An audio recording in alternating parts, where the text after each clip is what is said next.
new episode of Auto Culture. Siyempre kasama pa rin Brian Cunan. And guys, eto, new flavor dito sa Auto Culture. Usapang Strada mga ka-auto. So tara, check na natin. Okay. Sir, sino po sila sir? Ako nga pala si Ronald De Los Santos, owner ng Mitsubishi Strada 2019. Tara, check natin ito. Yan, okay. Ito mga ka-auto.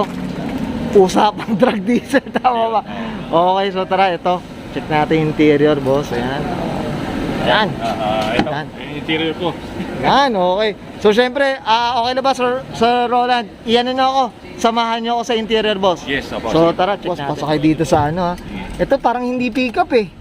Actually, pick up talaga. Pick up talaga, no? Hindi Oo, pick up pero- yung okay. Yun, since nga drag diesel inspired tayo, so naglagay ako ng mga few things para Okay. ma-monitor natin yung ano natin, especially this one, yung PPRC boost gauge natin, para ma-monitor natin yung boost.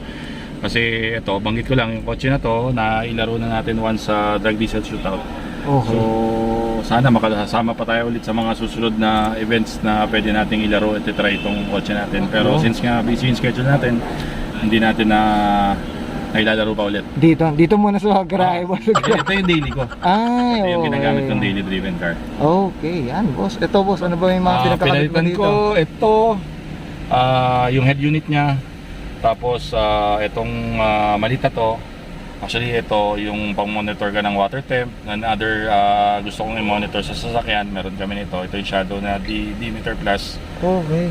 Tapos So ito, sir, ano, Kuya Ron, ito, dito mo na lahat nakikita, yes, boss. water temp, vacuum, volt, lahat ng pwede mong Lahat na, okay. i-monitor. Ito Kasi for any car ba na EFI or ano ba? pwede to basta Pwede to. OBD2 compliant. Okay. Yung kotse, pwede to. Okay. So, pwede natin i-test. Yan, okay. Sample tayo dyan mga ka-auto, no? Ito, mabibili to sa Nitrofish Garage. Okay yan. Shadow dimeter. Yan, pwede siyang magkaroon ng iba't ibang ratings. Water temp, external temp. Actually, nagulat nga ako rito kasi pwede rin air fuel. Mamomonitor din yung air fuel dito. Wow. So ba hindi mo na kailangan ng maglagay ng mga metro, boss, no? Hindi So, na po, ito na po yun. Nandito na. And then, minimalist lang siya. Hindi siya Oo, makalat sa tama dashboard. mo. And of course, syempre, saan galing to? Saan nabibili to, boss? Ito, dealer tayo ng Shadow Products dito sa Nitrofish Garage. So, kung naghanap kayo ng mga ganitong klaseng gauge na ayaw nyo nang magulo sa dashboard, meron tayo nito. Yan, at least mga clean lang, no? Yes, Clean build, no? Yan, no? Clean Clean access. siya. Okay. Actually, itong kotse na to, dati marami akong pinalitan dito, racing seats, manibela, pero pinak natin sa stock kasi gusto ko siya stock looking ulit. Yan, alright. Okay. Boss, ito, okay ka na dito sa interior, boss? Lang naman set knob, tapos itong mga to, rear view, pinalitan natin. Yan, okay. Okay ka na, boss? Check naman natin yung exterior, Yes, boss. opo. Sa exterior, boss, anong meron dito? Okay, ito muna, yung pansinin, ito yung Monza Carbon. Ito galing sa Thailand. Dealer din tayo nito sa Nitrofish Garage. So, ito ang may pagmamalaki ko sa carbon na to. Nakita niyo yung whip pattern, iba sa ibang carbon dito sa Pilipinas. Tapos, kahit ibilat ko tong auto, actually itong kotse na to, how many years na? 2-3 years na. Pero hindi siya nag-fade eh. Walang fade na nangyayari dito. Wala akong ginagalaw dito, kundi ganyan pa rin siya. Kung ano So, yung ito hindi pa na top coatan hindi or pa, hindi pa. whatever. Wala akong never pa. ginagalaw sa kanya. So, ganun kaganda yung mga carbon ng Thailand. Okay. So, ito si Monza Shop. Number Okay. 1 sa Thailand. Dealer tayo rito sa Yan, okay. Siyempre, courtesy ng Nitrofish Yes, Garage. Okay, yan. Tapos, Sige, boss. exterior, yung mags and tires ko, kung napapansin nyo, iba na rin. Okay. Ang size nito is broken size. 18 by 9.5, tsaka yung sa rear, 18 by 10.5. Tapos yung gulong ko rin, syempre, magkaiba rin yung size. Front is 245/50 R18, sa likod 275/45 R18. Yan. Tapos kung napapansin nyo, medyo luwa siya. Oo, no?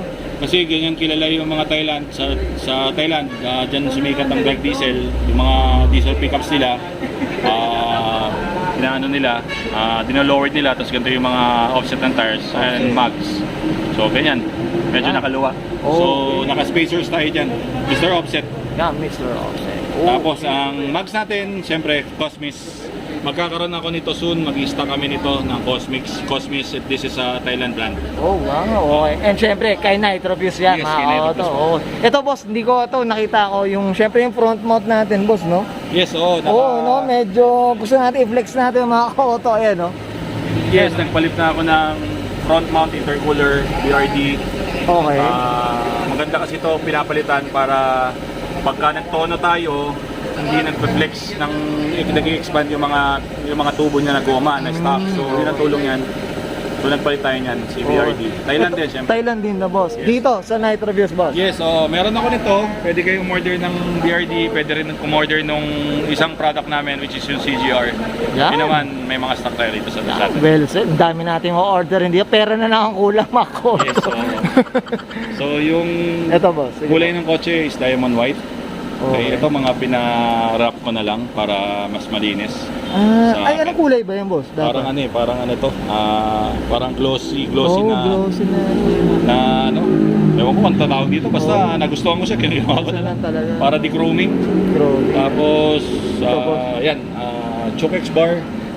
So, Okay. dealer din tayo ni Chokex bar since 3 years ago. So, sa mga gusto maghanap ng mga Chokex bar products, meron tayo niyan. Yan. Tapos, shoutout ko na rin itong mga to. Yan, okay. Yung ating mga partner, si Drifttech, siya yung nagtono ng ating kotse.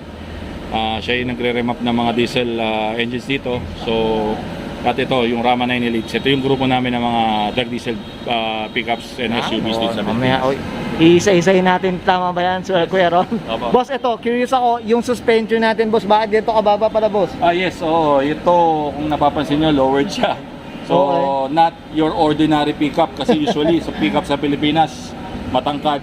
Okay. So, ito, ang suspension natin, Aztec Force coilover shocks. So, adjustable yan, ride height niyan. Okay. Tapos, yan, na-drop ko siya ng mga 6 inches from 6 stock height. Grabe, no? From 6 inches ang binaba naman. Yes, so- Grabe.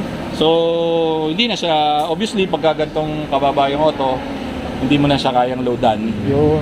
Pero if you are going for this route na gusto mong panglaro yung kotse mo or pang masubukan mag-drag, kailangan talaga mababa auto eh. Mababa, Opo. yan, boss. Tsaka ito, boss, yung suspension nila, dito lang din ba sa Night Reviews? Meron Hindi, din available? maraming dealers dito. So isa tayo sa mga napiling dealers dito sa Cavite ng Aztec Force Yan. coilovers and Aztec shocks. So pag naghanap kayo ng performance shocks na pampababa ng yung SUV and pickups, you can hook us up. Yan, okay. Night Aba. Reviews. Okay, boss. Ito, dito sa likod. Meron Bed, po ba dito? yan. Actually, kung nakikilala nyo tong pickup ko dati na naka-bars to dati, tinanggal ko na. So, kailangan ko na kasi naglo-load ako ng Okay. kargamento pagka So, itong kotse na to, pang daily to hindi siya pang purely pang karera. Okay. So, pinandi-daily yung kagandahan sa diesel kasi pwede mo siyang pangarera at the same time daily yung moto. Daily, tama. Naalala ko kasi may X-bar pa to sa likod. Oo, meron to dati tinanggal na namin. Ito na naiwan, boss. Ito na naiwan. So, ito pwede sampayan to eh, actually. So, ito bakit to may ganito? Kasi we are embracing the culture of Thailand. So, sa Thailand kasi, yung mga gantong products talaga, meron sila. Okay. So, kaya meron yung mga setup namin ng mga drag diesel nito. Ayun, no. So, pero ngayon, currently, ang uso na lang yung black color. Back ba? So, Yun lang, no? Marami naman, basta anything na parts sa Thailand regarding sa pickups, SUV, drag diesel team, pwede tayo mag-hook up kasi nakakapag-import tayo. Yan, well said. Yun ang nagtuldok. Tama ba, sir? Ano? Tama. Pero, boss, okay ka na dito sa ano? Okay na yan, Sa exterior na. Boss, ako, syempre curious ako. Gusto ko makita yung engine neto, so tara, check na. Okay. So, ngayon, engine bay, anong kwento dito, boss? Sige Okay, po. engine bay, sa engine naman wala akong pinalitan. Nag-modify lang kami ng full exhaust. Siyempre kailangan yan pagka gusto mo ng added horsepower, kailangan yan para nakakahinga ng walang restrictions yung auto mo. At the same time, nagpalit kami ng turbo. Nagpalit na ako ng turbo dito. Ang pinilit ko, stock siya pero modified yung impeller. Mas malalaki. So hindi ko pa naorasan actually yung kotse, pero yun, maybe soon pag nagka-oras, try natin. Yan. Intakes, so kailangan palit ka rin ng intake eh. Tapos na-remap nga pala to na tono ni Drifttech, yung kaibigan natin na tuner na nagre-remap na mga diesel cars. So naglagay tayo ng oil catch can din, laking tulong sa diesel.